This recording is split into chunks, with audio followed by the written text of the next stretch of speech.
Good evening, everyone. I am playing in the studio today with some mark making tools, and I wanted to share that with you. A few of my favorite things to do mark making with. And I have different things on my table today that I want to share with you. Some of the things that you can use to apply paint as well as do mark making with are the Creative Catalyst tools, which have different tips on the ends so that you can get some different types of marks, and they're all the very soft silicone ends so that the paint flows really easily onto your panel or your paper. These are the color shapers. Once again, they are the soft, flexible silicone, and they come in various sizes, which is a great way to apply paint and even, you know, make marks and lines with the edge of that tool. And I use various palette knives when I'm painting. This is just a trowel-shaped palette knife. It is offset so that when you are painting, it lifts up.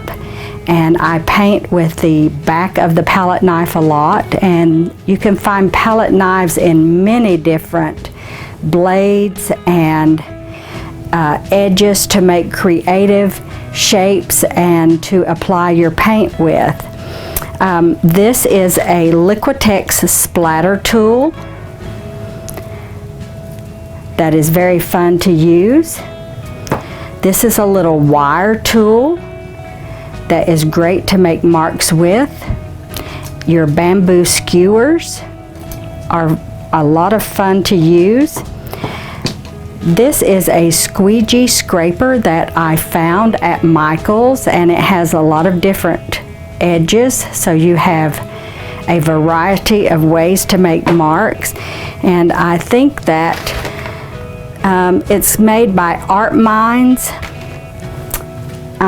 This tool I found and just thought it might be interesting to pull paint on your panel or your paper when it's wet, and it's very interesting to use. Then you have lots of different mark making pencils and crayons that I want to demo a little bit for you. So we'll do that now. This is a dry panel that had some mark making on it previously, and I wanted to show you the R&F oil pigment sticks. This is a cerulean gray, which is a beautiful soft green gray. And I just want to add some marks on top of this.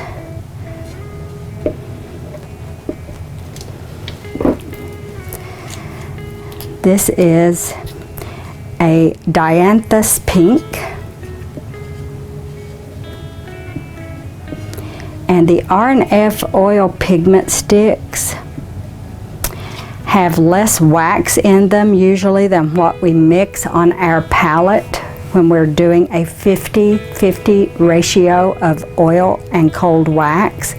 So it does take the oil pigment sticks a little bit longer to dry. However, they can be interchanged all throughout your painting in your oil and cold wax pieces. So they're beautiful, they're luscious and creamy, and a great addition to any of your painting. And you can also use the art graph, which comes in many different colors now and sets for some fine line marking. The black is a color that I love, particularly because it is a rich, dark carbon black. And so you can start a piece with lots of different mark making. And this is on a cradled panel, and I'm going to switch now to a piece of multimedia artboard. This is a piece of the multimedia artboard, and I have just taped the edges so that when you finish it, or you get a clean, crisp white border. And I like to sometimes start with a Sharpie marker, and it's great to vary your lines so that you've got both thick and thin lines.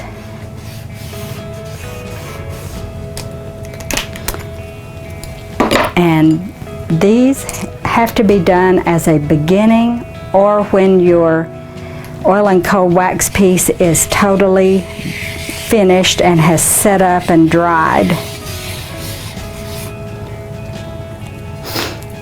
And also in the beginning, before you have applied any of your oil and cold wax, you can use the Liquitex paint markers.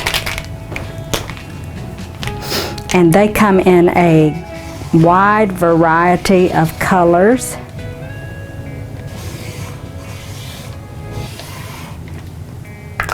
Those are also a lot of fun to use. The Marabu Art Crayons I really enjoy using because those colors set up in 24 hours. However, you can paint on them directly with your oil and cold wax, and they too come in a wide variety of colors. Then you have the Stabilo Woody crayons or pencils. These are called the Woody 3-in-1s, and they're just a very soft, creamy crayon that's fun to do some mark making with. Come in different sets, different colors.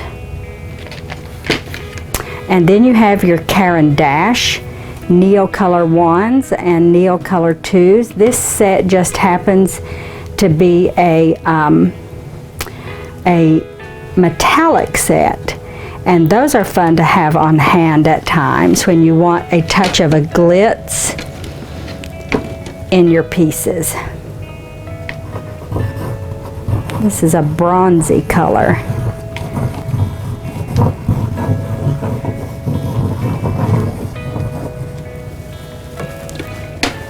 And back to the art graph, which gives you a great dark black mark in your pieces. You can turn them on their side and do a wider area of color. And so those are just a few of my favorite mark making things that I wanted to share with you from the studio. And I'm going to put a coat of paint over this so you can see what that looks like after you begin with mark making.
is the piece that I was working on the multimedia board, and I just kept layering and using some of the tools after I used some of the mark making crayons and markers.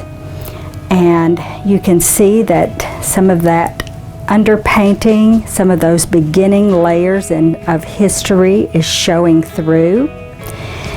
And mark making is such a fun thing to add to our work. So I hope that if you haven't had a chance to try lending your hand at some mark making and maybe purchasing a few tools to use, that you will do so and see how you like it. And I would love it if you leave some comments below about any mark making tools and products that you enjoy using. It's always fun to be on the lookout for new mark making art supplies.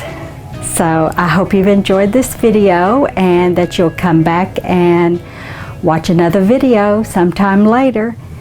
And I thank you for joining me in the studio today.